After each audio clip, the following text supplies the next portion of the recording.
This video is part of our first aid series using weighted tuning forks, and we're going to talk about sinus pressure, snoring. It's things that are happening up here in the nose. So keep in mind that our first aid series is point and shoot. It's things that we can take care of right now. If you have sinus pressure or things that are happening in your head where you have chronic sinus pressure, what I'm about to show you is just a temporary thing that could restore airway flow right around the sinuses, right up here in your head, around the nose area. So that's what we're targeting.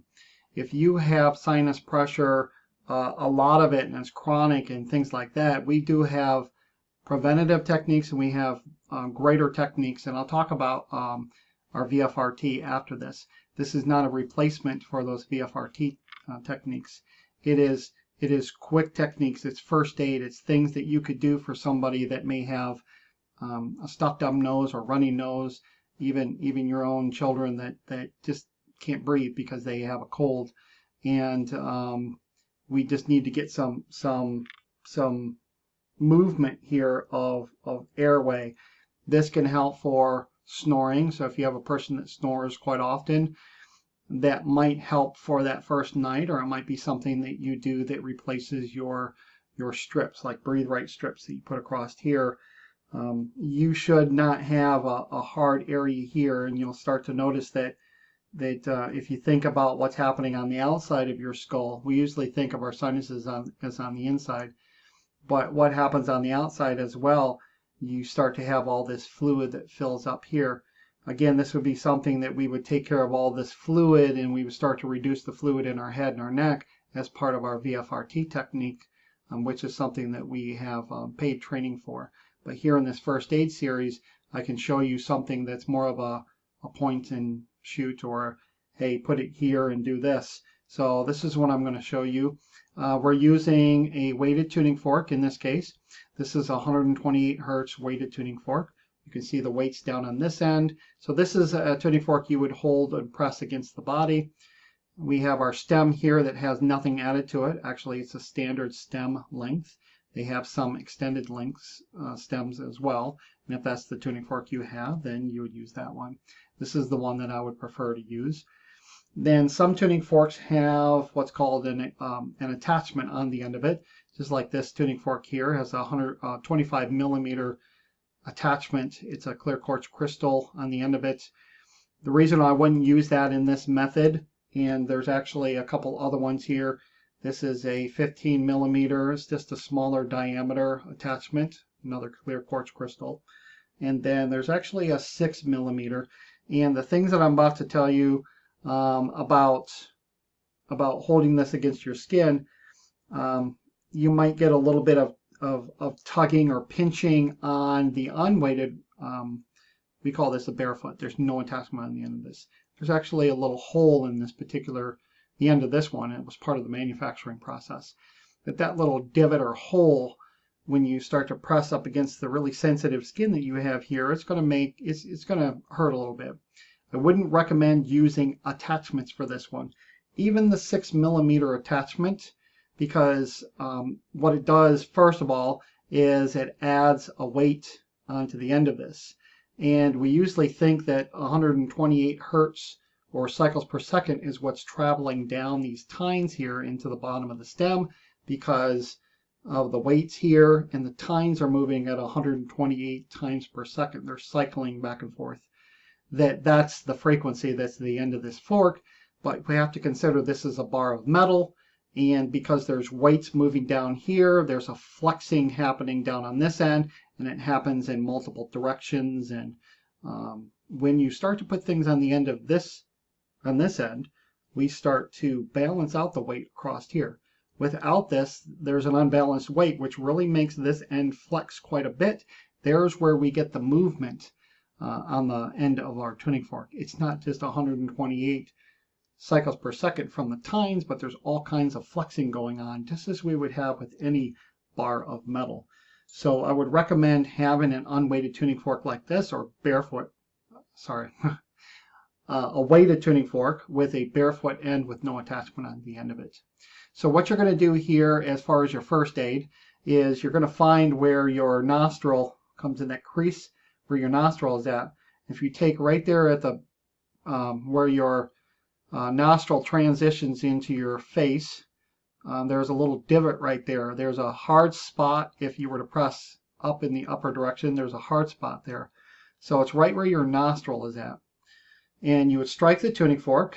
First of all, when I hold the tuning fork, I'm holding it up here on this meaty part of the metal. Most people will hold it down here on the stem, but when we're using this on the body, we have to press with even slight force. I have more control over it up here. It's not going to dampen the tuning fork vibration when you hold it up here. You have a better gripping, grasping area than holding it down here on the stem. So take your thumb and your index or your pointer finger, and you're just going to clamp down on it right just like this. That gives you more control over it. So you can strike it in whatever method you know to strike it on. I usually strike it right here on the palm of my hand, and I'm going to give it a strike. What I'm going to do is I'm going to find that spot right here. It's just above the tuning fork stem, there's a hard area, and I'm pressing right against where the top of my nostril would press in. And I'm actually pressing up at an angle.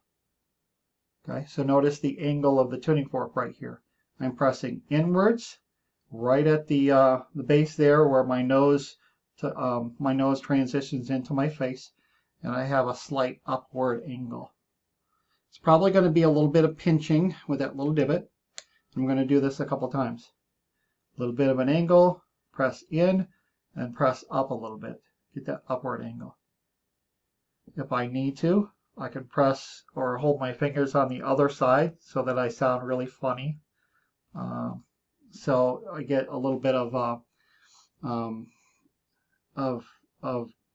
pressure on the other side as I'm pressing against it. So what I'm going to do is I'm going along this side. I'm going to run right up this side like this. So the next strike is going to be right on the harder part. Again, I'm right at the transition between my nose and the flat part of my face here. And then, you know, I can still put my fingers on the other side to have a backdrop. About this time is where you should start to feel drainage on the inside of your nose. You might feel some of your fluids running down the back of your throat at this point. And then strike it again and just keep working your way up.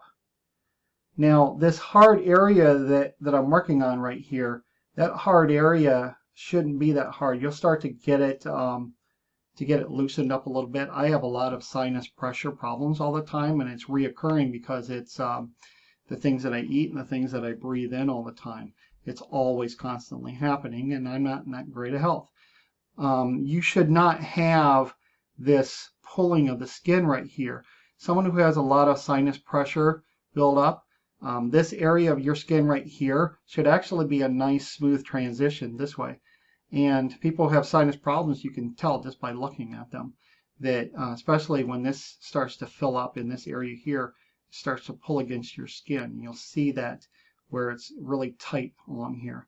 So you're starting to reverse that process as you work your way further up. Maybe about the same, you're moving it upwards with each strike, about maybe a quarter of an inch each time, letting the vibration run out completely. And then eventually you're going to work your way in. Be careful around your eye. You're still working in a line directly up, and what you're doing is you're going to head towards this divot right here in your eye. So I'm not getting on my eye, I'm not getting near it. So if you look where my finger is at, that's where I'm going to be pressing it on the last one. So I want to get right in here, and notice how I'm just over the drop-off edge of that divot, and see the angle that I'm pressing inwards. And I'm using a little bit of force here, but not a lot. You don't really need enough or a lot of force here. You need just enough so where the tuning fork comes in and stops. That's far enough. You don't need to move the person's head or your head when you're doing this. And then you could, if you wanted to, go along the ridge of your nose with the tuning fork right on the top of the nose, just like this, and just do a strike and a placement here, then another strike and placement here, and just work all the way up to the bridge of your nose right here. And then you would do the same process on this side, in and up, feeling up against that that hard part right here, and working your way up this side all the way to that divot right here in your nose. So that should, by the time you get one side, and if you have really stuffed up or pressurized sinus pressure in your nose, you're going to start to feel things draining a lot. If you have a lot of sinus pressure, you'll notice that your nose is a little bit crooked. This is also a method of straightening your nose as well. And if my nose, which is usually bent this way, then I would have put something against the back of it this way, and I would strike it and press against it in the same spot. Remember, I'm down at the base where my nose is transitioning into my face, and I'm going to press it against with a little bit of backstop with my other hand. If you do that maybe 3 or 4 times, you should be able to straighten a person's nose, because this is all cartilage, and you should be able to get the pressure away from not only the inside but the outside area of your nose. So that was sinus pressure, snoring. It could possibly relieve some apnea, but again, it depends on the type of apnea you have. If some of the apnea or breathing problems that you're having is related with your sinuses, this could start to relieve it. I'm not saying that this is something that is going to be healed and gone away forever. Remember, there are other things involved in this. This is a first aid thing where you can get instant relief, and it is likely to be temporary. If a person has a cold or something like that, it is possible that you could start to free some of that bacteria and virus and stuff from your sinuses and get it into the system where those bacteria and viruses can actually be dealt with as part of your immune system. A lot of times we get all of that bacteria and virus in our head, and it stays in there because it can't get out. It's stuck in those places. The vibration from the tuning fork really helps it get into the spaces like our lymphatic system, so it can be dealt with. All right, on the next slide, we are NEC Academy and New Earth Healing Center. NEC Academy is our training division. So I talked about using weighted tuning forks in a much larger process, longer sessions, that I could hopefully start to prevent the need to do some sinus pressure work. There's a much longer 45-minute to an hour session that we can do here and actually get all the fluid pressure away from your neck and your head. Those would be a vibrational fascia release technique that we teach, VFRT. So those are classes that we have both in person as a 3-day intensive and an online version. Those are held throughout the world. We have trainers in different locations in the world. We have VFRT vibrational therapists also as well throughout the world. And that is rapid pain relief and mobility restrictions. And then we also have where we would work on any problems with the head and neck, just to name one of the protocols, where we would have taken care of fluid pressure in your head, and that would be in connection with sinus pressure. So if you have ongoing sinus pressure issues, I would take a look at, see if you can find a VFRT therapist in your area and have them work on you. That way you don't get up to that point where you need sinus pressure relief. But if you need it right away, this is a good first aid technique. Vibrational coronal therapy, VCT, that is primarily unweighted tuning forks. So after, excuse me, I'm starting to drain.